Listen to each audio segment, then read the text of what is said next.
भगवान श्री रामचंद्र जी के परदादा राजा रघु की कथा। जैसा मैं नीतू पांडे यूट्यूब चैनल पर आप सबका स्वागत करती हूँ। इस कथा का वर्णन स्कंद पुराण में मिलता है। कहते हैं ईश्वर यूं ही किसी को नहीं मिल जाते हैं। ईश्वर को पाने के लिए जन्म जन्मांतर तपस्या करनी होती है। ईश्वर पर विश्वास रखना पड़ता है। ईश्वर पर विश्वास ही मनुष्य को आने वाले समय में उनसे मिलाता है। ईश्वर पर भरोसा करना ही हमें चाहिए। श्री रामचंद्र जी हमारे परमात्मा, हमारे नारायण श्री हरि को शायद किसी परिचय की आवश्यकता तो नहीं है, जो रोम रोम में बसा हो, जिनके चरणों के स्पर्श के लिए लोग न जाने कितनी तपस्याएं करते हैं। पृथ्वी पर जब भी भारी अत्याचार बढ़ता है तो वो हमेशा ही कभी श्री राम बनकर, कभी श्री कृष्ण गोविंद बनकर, तो कभी वामन देव बनकर पृथ्वी के पाप मिटाने पृथ्वी पर जन्म ले लेते हैं।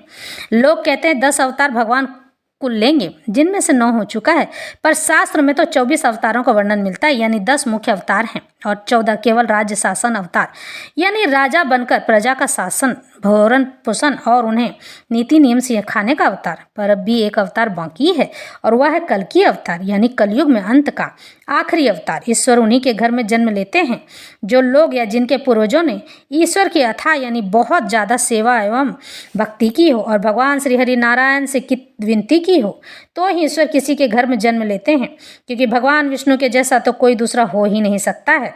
और जो ईश्वर की माया से परे रहकर ईश्वर को भजते हैं, परमेश्वर उन्हें अपना बना लेते हैं। ऐसी ही एक कथा है भगवान श्री रामचंद्र जी के दादा राजा रघु की कथा, जो कि उनके परदादा थे। तो यह कथा आरंभ करते हैं।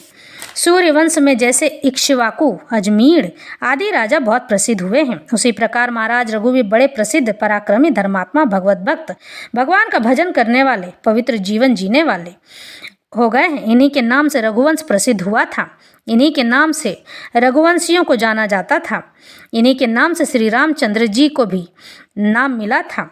इसलिए सच्चिदानंद घन परमात्मा भगवान श्री रामचंद्र जी के कई नाम इन्हीं के नामों से जाने गए। रघुवर, राघव, रघुपति, रघुवंश विभूषण, रघुनाथ आदि नाम हुए हैं। ये बड़े धर्मात्मा थे। इन्होंने अपने पराक्रम से समस्त पृथ्वी को अपने अधीन कर लिया था।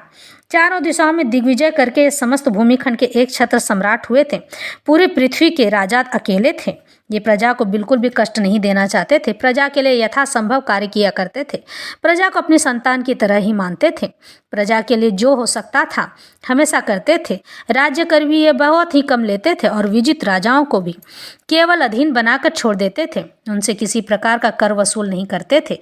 एक बार ये दरबार में बैठे थे कि इनके पास कौत्स्य नाम के एक स्नातक ऋषि कुमार आए।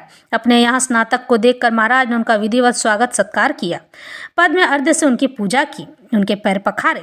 ऋषि कुमार ने विधिवत उनकी पूजा ग्रहण की और कुशल प्रश्न पूछा, हे राजन, आप कुशल तो हैं ना?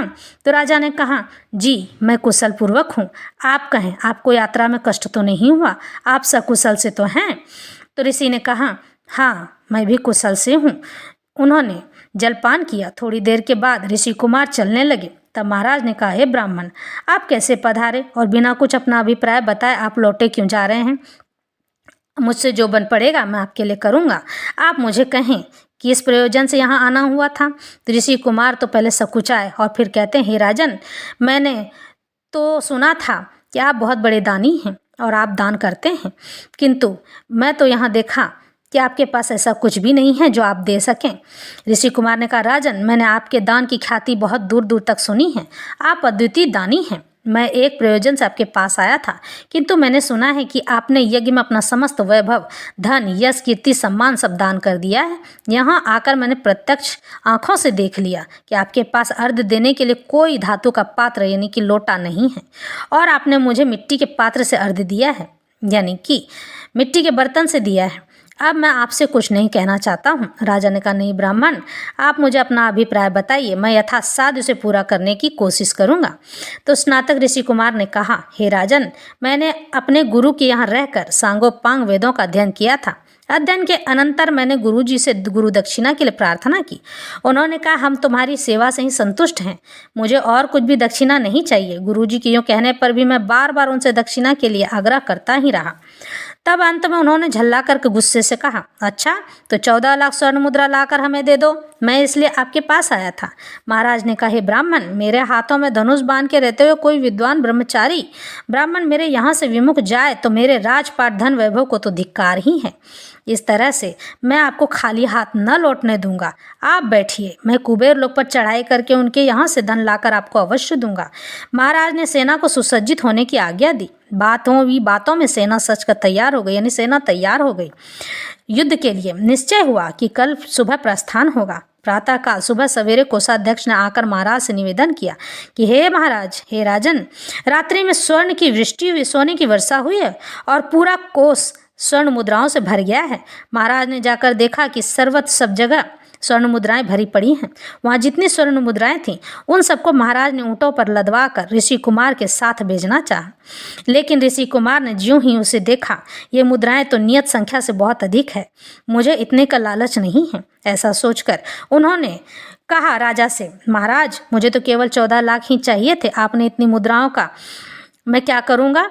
इतनी मुद्राएं मुझे क्यों दी हैं? मैं ये नहीं ले सकता हूँ। इतनी मुद्राओं को मैं क्या करूँ? मुझे तो केवल काम भर के लिए मुद्रा चाहिए थी। तो राजा कहते हैं, हे राजन, यह तो आपके लिए ही था, आप इसे ले जाइए, मैं इसका कुछ नहीं कर सकता। तो ऋषि कुमार कहते हैं कि नहीं, एक ब्राह्मण को उतना ही धन लेना चाहिए दान में जितने की उसकी आवश्यकता है। आवश्यकता से ऊपर दान लेने पर उसका ब्राह्मणत्व समाप्त हो जाता है और वह लालची बन जाता है। इस तरह से मैं यह नहीं ले सकता हूँ। महाराज ने कहा, ब्राह्मण, ये सब आपके ही निमित्त आई है, आप ही इन सब के अधिकारी हैं, आपको ये सब मुद्राएं लेनी ही पड़ेंगी। आपके निमित्त आए हुए द्रव्यों को भला मैं कैसे रख सकता हूँ? यह स्वर्ण मुद्राएं कैसे ले सकता हूँ? मैं नहीं लूँगा। ऋषि कुमार ने मना किया, किंतु महाराज मानते ही नहीं थे। अंत में ऋषि को जितनी आवश्यकता थी वो उतना ही द्रव्य लेकर गए और अपने गुरु को ले जाकर वहाँ जाकर दे दिया। शेष जो धन बच गया वह ब्राह्मणों को जाकर लुटा दिया। जाते जाते उन्होंने राजा रघु को आशीर्वाद देते हुए गए और कहा कि रघुकुल शिरोमणि, आपके आने वाले वंश में ईश्वर का प्रादुर्भाव होगा और आपकी आने वाली पीढ़ी उच्च कोटि की कहलाएगी। आप बड़े ही दानवीर हैं, मैं आपको आशीर्वाद देता हूँ। यह आशीर्वाद देकर वो चले गए। ऐसा दाता पृथ्वी पर कौन होगा जो इस प्रकार याचकों के मनोरथ पूर्ण करता हो। अंत में महाराज अपने पुत्र अज को राज्य देकर तपस्या करने वन में चले गए। अज के पुत्र महाराज दशरथ हुए, जिन्हें साक्षात परमात्मा श्री रामचंद्र जी के पिता होने का सौभाग्य मिला। श्री रामचंद्र जी के पिता दशरथ कैसे बने, किन पुण्य कर्मों से बने, यह वीडियो मेरे लिंक पर मिल जाएगी। वैसे दशरथ जी ने भी बहुत ही तपस्या की थी मनु और शत्रुपा के रूप में 10,000 वर्षों तक। तब जाके भगवान श्री हरि नारायण विष्णु ने उन्हें वरदान दिया था कि आने वाले समय में रामचंद्र बनकर मैं आपके घर में जन्म लूँगा, आपका पुत्र बनकर। तो इस तरह से भगवान श्री हरि नारायण ने अपने वचन को सिद्ध किया और उनके घर में जाकर जन्म लिए।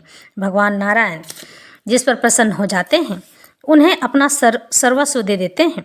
ईश्वर तो ईश्वर ही होते हैं, भक्त की हर मनोकामना पूर्ण करते हैं। इस तरह से यह कथा यहीं संपन्न होती है। अगर आपको यह कथा अच्छी लगती है तो लाइक और सब्सक्राइब करते रहिएगा। मैं इस तरह से विदा लेती हूँ।